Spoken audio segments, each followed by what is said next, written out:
বুয়েট পরীক্ষার আর খুব বেশি দিন বাকি নাই। এখন এই লাস্ট টাইমে এসে ফাইনাল একটা ফাইট দিয়ে বুয়েটে চান্স পাওয়া কি পসিবল? ওয়েল, এই টাইপের কোয়েশ্চেন অনেকে করতেছে যে ভাই উইকলিতে তো ভালো মার্ক আসতেছে না, এতদিন খুব একটা ভালো মতো পড়ি নাই, টাইম কমে আসতেছে, তো এখন কিভাবে পড়বো বা এখন পড়লে কি আদৌ চান্স পাওয়া পসিবল কিনা?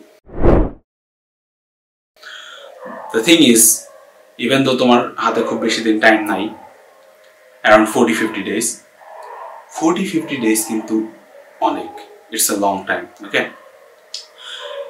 এখন তুমি ভাবো যে 2 মাস আগে যদি তুমি নতুন কোনো জিনিস শিখে থাকো, তোমার ওইটার কতটুকু মনে আছে? তোমার এট দিস স্টেজ তোমার অ্যাকচুয়ালি মনে আছে কোন জিনিসগুলো, যেগুলো এইচএসসি লাইফে পড়ছো, ভালো মতো পড়ছো, সেই জিনিসগুলো তোমার যদি রিভিশন ছাড়াও দেওয়া হয় তুমি করতে পারবো। ওকে, সো এইটা ভাবার কোনো রিজন নাই যে লাস্ট মান্থটা ওয়েস্ট করছো বা লাস্ট 2 মাস ওয়েস্ট করছো দেখে চান্স পাওয়ার প্রবাবিলিটি অনেক কমে গেছে। দ্য রিয়ালিটি ইজ, তুমি নতুন যা কিছু শিখছো অ্যাডমিশন সিজনে এসে, এইগুলা এখন খুব একটা বেশি মনে নেই। ওকে, তো লাস্ট এই 40-50 days এইটার উপরে কিন্তু একটা হিউজ পার্ট ডিপেন্ড করতেছে। যারা আগে ভালো মতো পড়ছে লাস্টে এসে পড়বে না, এদের চান্স পাওয়ার চান্সেসও কম থাকবে। ওকে, এখন লাস্ট 50 days কিভাবে ইউটিলাইজ করবো, কিভাবে ভালো মতো কাজে লাগাবো? ওয়েল, উইকলি অলমোস্ট শেষের দিকে, অ্যান্ড এতদিন যদি রিভিশন শুরু না করে থাকো, অলরেডি তোমার রিভিশন স্টার্ট করে দেওয়া উচিত, কারণ উইকলি শেষ হওয়ার সাথে সাথে কিন্তু তোমার paper final, subject final and model test টাইপের এক্সাম শুরু হয়ে যাবে। এর মাঝে তোমার অন্যান্য ভার্সিটির যেই এক্সামগুলো আছে, ঢাবি বলো, মেডিকেল বলো, যারা মেডিকেলে দিবা তাদেরও কিন্তু এক্সাম স্টার্ট হয়ে যাবে। তো তুমি যদি এখন রিভিশন দেওয়া স্টার্ট না করো, কবে করবে? ওকে, রিভিশন তো শুধুমাত্র বইয়ের পেজ উল্টে এলে হবে না। রিভিশন দেওয়া বলতে কি বোঝায়? রিভিশন দেওয়া মানে তুমি প্রত্যেকটা চ্যাপ্টারের, প্রত্যেকটা টপিকের প্রত্যেকটি প্রবলেম আইডেন্টিফাই করতেছো, কোন কোন জায়গায় তোমার উইকনেস আছে সেগুলোর উপরে কাজ করতেছো। ওকে, তো ফার্স্ট স্টেপ হচ্ছে রিভিশন দেওয়া স্টার্ট করা, কারণ ট্রাস্ট মি, ওয়ান্স এই অ্যাডমিশন এক্সামগুলো স্টার্ট হয়ে যাবে, এরপরে তুমি মানে কুল কিনারা পাবা না, দেখবা যে একটার পর একটা এক্সাম যাইতেছে অ্যান্ড মানে অল অন সাডেন তোমার বুয়েট এক্সাম কালকে। ঠিক আছে, জিনিসটা এরকমই হয়। সো পরের জন্য রেখে দিয়ে লাভ নাই, তুমি উইকলি থাকুক, যেই এক্সামে থাকুক উদ্বাসে, ডাজন্ট ম্যাটার, তোমার মেইন পারপাস হইতেছে রিভিশনটা ভালো মতো কমপ্লিট করা। এখন ফিজিক্স কিভাবে রিভিশন দিব, যে সাবজেক্ট ওয়াইজ বলি, ফিজিক্সের জন্য আই থিঙ্ক বেশিরভাগ স্টুডেন্টই টেক্সট বই পড়ছো, কনসেপ্ট বুক পড়ছো, কোয়েশ্চেন ব্যাংক পড়ছো। ওয়েল, কনসেপ্ট বুক আর তোমার মডেল টেস্ট, ঠিক আছে, এই দুইটা ছাড়া ফিজিক্সে মানে খুব বেশি রিভিশন দেওয়ার জায়গা আমি দেখি না। তোমরা মানে যতই যেই বই পড়ো না কেন, এই স্টেজে এসে কনসেপ্ট বুকে যে প্রবলেমগুলো করছো সেইগুলা রিভিশন দাও, যেগুলো একটু কঠিন লাগছে বা যেগুলো কনসেপ্ট বুঝতে প্রবলেম হয়েছে সেগুলো দাও। অ্যান্ড সব থেকে ইম্পর্টেন্ট যেটা, সেটা হচ্ছে মডেল টেস্ট দাও। মডেল টেস্ট তুমি যে কোনো প্ল্যাটফর্মে দিতে পারো, অনেক অনলাইন প্ল্যাটফর্ম আছে এখন মডেল টেস্ট দেওয়ার মতো, বা তোমার যদি হোম টিউটর থাকে তাকেও বলো মডেল টেস্ট নিতে। মডেল টেস্ট না দিলে তুমি অ্যাকচুয়ালি প্রবলেমটা কি বা কোথায় হচ্ছে এগুলো আইডেন্টিফাই করতে পারবা না। অ্যান্ড বাজারে অলরেডি মডেল টেস্ট বুকও আছে অনেকগুলা, তো সেগুলো দিতে পারো সাবজেক্ট ওয়াইজ। তো ফিজিক্সের জন্য কনসেপ্ট বুক পড়ো, মডেল টেস্ট দাও, অ্যান্ড কনসেপ্ট কোথায় আছে তোমার ল্যাকিংস আছে এগুলো আইডেন্টিফাই করো, দ্যাটস ইনাফ। ওকে, ম্যাথের জন্য ভাই টেক্সট বইয়ের প্রত্যেকটা প্রবলেম ভালো মতো শেষ করো। মানে ম্যাথ তোমার দেখে মনে হতে পারে বুয়েটে কি আজে বাজে ম্যাথ আসে হ্যান ত্যান, ওইগুলো নিয়ে মাথা ঘামানোর দরকার নাই। তোমার প্রথম এবং প্রধান টার্গেট হইতেছে টেক্সট বইয়ের ম্যাথ, যেগুলো আমি পারি সেই ম্যাথগুলো ভালো মতো করে আসা। তো টেক্সট বইয়ের একটা ম্যাথও যেন বাদ না যায়। এমন আমি নিজেই বুয়েট রিটেনে মানে টেক্সট বইয়ের 2টা মতো প্রবলেম করে আসতে পারি না, অ্যান্ড এটা নিয়ে রিগ্রেট হয়। ওকে, তো টেক্সট বই ভালো মতো শেষ করো, and concept book, question bank যা করছো বা এক্সট্রা হোয়াটএভার জিনিসপাতি করছো ওইগুলোও করো, বাট আগে টেক্সট বই।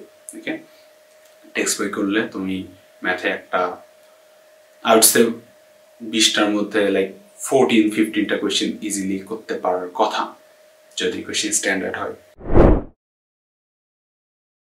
আর কেমিস্ট্রির জন্য টেক্সট বইয়ের বাইরে কিচ্ছু নাই। টেক্সট বইয়ের তোমার যেই পার্টগুলো একটু মুখস্থ বেস্ট, কারণ রিসেন্ট ইয়ার্সে দেখবা যে বুয়েটে কেমিস্ট্রি কোয়েশ্চেন অনেক থিওরিটিক্যাল আসতেছে। তো টেক্সট বই পড়ো আর কনসেপ্ট বুক পড়ো, যেটা পড়ছো বা তুমি যেই ম্যাটেরিয়ালে ইউজ টু সেই ম্যাটেরিয়ালটা পড়ো, নতুন কোনো কিছু ধরতে যাও না এই টাইমে এসে। ওকে, যদি কোনো কনসেপ্ট বা কোনো একটা টপিক থাকে, প্রবলেম থাকে, সেইটার উপরে ফোকাস করতে পারো, সেটার উপরে দু একটা ক্লাস দেখে নিলাম, master class or what ever, যেটাই হোক। তো এইটা ছাড়া মেইন কাজ হচ্ছে কি টেক্সট বই করো, টেক্সট বই করো, মডেল টেস্ট দাও, টেক্সট বই করো, মডেল টেস্ট দাও। এইটাই হইতেছে তোমার রিভিশন দেওয়ার মানে অপটিমাম ওয়ে। জাস্ট তুমি চোখ বলে গেলা, এতে কিচ্ছু হবে না। জাস্ট অন দিস, তোমার মনে হবে যে হ্যাঁ চোখ বলে গেছি, সব তো পারি, বাট তুমি অ্যাকচুয়ালি যখন একটা এক্সাম দেবা তখন অ্যাকচুয়ালি বুঝবা যে আমি কতটুকু পারি আর কতটুকু পারি না।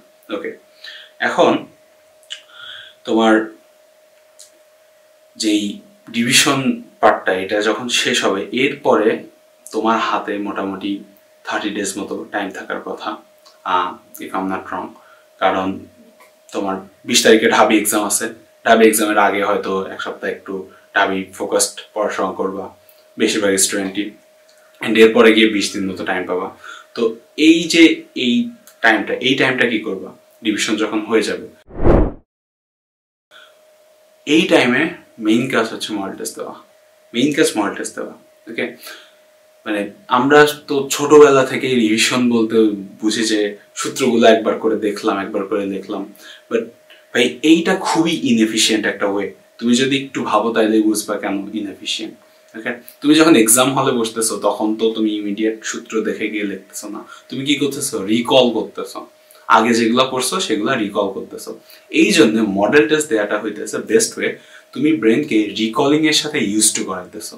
ঠিক আছে, তো তোমার একবার যখন রিভিশন ভালো মতো শেষ হয়ে যাবে, অ্যান্ড এতদিন তো তুমি উদ্ভাসের এক্সাম দিতে থাকবা বা যেখানে এক্সাম দিতে থাকবা, ওয়ান্স রিভিশন ইজ ফিনিশড তখন তুমি যেই কয়টা পারো মডেল টেস্ট দাও, যতগুলা পারো। মানে তোমার কোচিং এর উপরে জাস্ট ডিপেন্ডেন্ট থাকো না, তোমার টিউটর বলো, যেটাই বলো, অনলাইন প্ল্যাটফর্ম বলো, what ever, just model test দিতে থাকো। দিনে 2-3টা করে, 3 ঘন্টা করে দিনে 2-3টা মডেল টেস্ট দাও। মডেল টেস্ট দাও, পারফরমেন্স দেখো, কোথায় ল্যাকিংস আছে এই জিনিসগুলো বের করো। দেখা যাবে যে একজন হয়তো সবই পারতেছো কিন্তু টাইমের জন্য করতে পারতেছো না, তাহলে কি করবা, তাহলে তুমি আরো বেশি মডেল টেস্ট দেবে, একটু ফাস্ট করার ট্রাই করবা। ওকে, অথবা কোনো একটা সাবজেক্টে যদি প্রবলেম থাকে সেইটার উপরে একটু ফোকাস করলা। লাস্টের 20-30 দিন মেইন টার্গেটই হচ্ছে মডেল টেস্ট দেওয়া। ওকে, এই জন্য রিভিশনটা যত তাড়াতাড়ি পসিবল শেষ করে ফেলা লাগবে। আর তোমার যদি সিলেবাস বাকি থাকে এখনো, তাইলে you are in deep water. Syllabus যদি বাকি থাকে যে এইচএসসিতে এই চ্যাপ্টার একদমই করি নাই বা এই টাইপের, তাইলে ভাই ওই লাস্টে এসে ওয়ান শট দেখো, কনসেপ্ট বুকের কিছু প্রবলেম করো, এক্সাম্পল করো, এই খুব বেশি একটা টাইম দেওয়ার মতো টাইম নেই। ওকে, তো বুয়েটে যদি একটা সিট চাও, কারণ মানে আমরা যে জিনিসটার সাথে আর কি ইউজ টু হয়ে যায় যে বুয়েটে কঠিন প্রবলেম আছে, কঠিন জিনিসগুলোর জন্য শেখা লাগবে, বাট বুয়েটে যদি তুমি একটা সিট চাও তাহলে তোমার টেক্সট বইয়ের প্রবলেম, তুমি যা যা পড়ছো এই জিনিসগুলাই ভালো মতো পারা লাগবে। ওকে, কঠিন জিনিস, নতুন কনসেপ্ট, ভাই সেই একটা কনসেপ্ট শেখাইছে হ্যান ত্যান, কিচ্ছু কোনো লাভ নাই এগুলা করে। যদি তুমি পারা জিনিস যেগুলো এইচএসসি লেভেলের জিনিস এগুলো না করে আসতে পারো, এই জন্যই রিভিশন দিবা, মডেল টেস্ট দিবা, রিভিশন দিবা, মডেল টেস্ট দিবা। এইটার ফলে হবে কি তোমার স্পিড, অ্যাকিউরেসি এই দুইটা ইমপ্রুভ হবে। অ্যান্ড এক্সট্রা কোনো কিছু যদি তুমি মাঝখানে শিখে থাকো, সেইটা আসলে অনেকটা লাকের উপর ডিপেন্ডেন্ট। তুমি আর মানে সিলেবাসের বাইরে এক্সট্রা কতটুকু যাবা, মানে তুমি আইআইটি কোয়েশ্চেন ব্যাংক সলভ করবা, মানে what are the chances, like কয়টা কমন আসবে। তো একটু ভাবলেই দেখবা যে একটু কোয়েশ্চেন ব্যাংকের দিকে তাকাও, হোয়াট এভার, কঠিন কোয়েশ্চেন কয়টা আসে তোমার, যদি লাস্ট 2-3 বছরের কথা বলি 7-8টা হয়তো আসছে 40টার মধ্যে, 30-32টা কোয়েশ্চেন কিন্তু একদম ইজি, সব পারার কথা, তোমার এখন করতে দিলে এখনো পারবা। ঠিক আছে, কিন্তু দেখা যায় যে কাটমার্ক থাকে ওই 250, বেশিরভাগ পড়বেন 250 টাচও করতে পারে না। রিজন হইতেছে অ্যাকুরেসি ভালো না, অ্যান্ড স্পিড নাই, স্ট্র্যাটেজিক মিস্টেক, এইগুলাই। এটা ওভারকাম করার ওইটাই শুরুতে রিভিশন দাও, তারপর মডেল টেস্ট দাও, শেষ। ওকে, অ্যান্ড এক্সামে খুব একটা প্রেশার না নিয়ে এক্সাম দিলে ইনশাল্লাহ চান্স পেয়ে যাবো। তো কোনো ধরনের কোয়েশ্চেন থাকলে কমেন্টে আস্ক করতে পারো। I hope for the best. আল্লাহ হাফেজ।